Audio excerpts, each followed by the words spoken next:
Hi there! In this video, we will discuss the summary of the second chapter of El Filibusterismo, or The Reign of Greed, written by Dr. Jose Rizal, titled On the Lower Deck. We will also study the important events, characters, settings, and lessons found in this chapter. Listen and watch carefully, as you will learn a lot from this historical work by Rizal. Let's begin. The story moves to the lower deck of a steamer. It's hot, noisy, and smells bad because of the engine.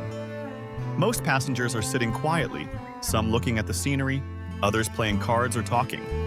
In one corner, a group of seasick Chinese peddlers is lying down, looking very unwell. Meanwhile, a few confident students are walking around, joking and flirting with young women. Two students, Basilio and Isagani, stand out. Basilio is a medical student known for his skills, and Isagani is a young poet. They're talking with Capitan Basilio, a rich man who's returning from Manila. They discuss Capitan Tiago's opium addiction, the difficulties of starting a Castilian academy, and how people like Padre Sibila are against it. Despite these challenges, the students are determined to keep going with their plans. Then, Simon, a mysterious jeweler, joins the conversation.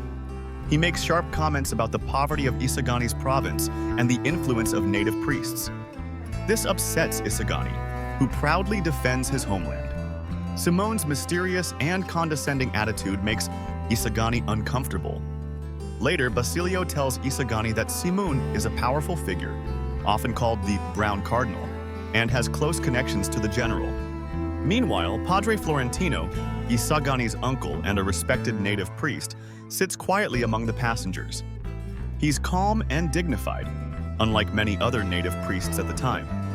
The captain notices him and invites him to the upper deck, which shows how even among the clergy, there are social divisions. Now, let's move on to the important events in this chapter. Passengers on the lower deck deal with the heat and noise. Some play cards or sleep, while others chat. Basilio and Isagani talk with Capitan Basilio about Capitan Tiago's opium addiction and the struggles of starting a Castilian academy. Simon joins the conversation, making rude remarks about Isagani's province, which annoys Isagani.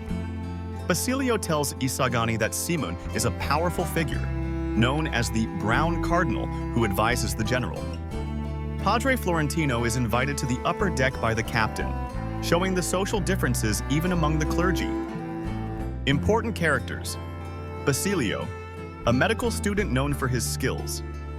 He talks about Capitan Tiago's health and the plans for the Castilian Academy. Isagani, a young poet and Basilio's friend.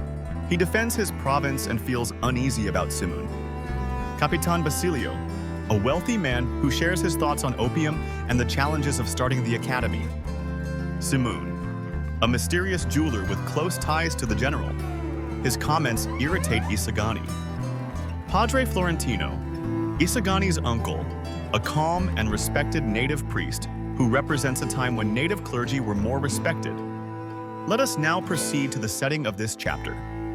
The chapter takes place on the lower deck of a steamer, which is crowded, hot, and noisy. This contrasts with the upper deck, where the more privileged passengers stay. Here are some of the lessons, messages, or implications shown in this chapter. The chapter shows how people are treated differently based on their status. The lower deck is uncomfortable and crowded, while the upper deck is for the privileged. This reminds us how unfair society can be. The students want to start a Castilian academy, but they face a lot of opposition. This shows how hard it is to make progress when people in power don't want things to change. When Simon criticizes Isagani's province, Isagani stands up for it. This teaches us to be proud of where we come from and to defend our identity, even if others look down on it.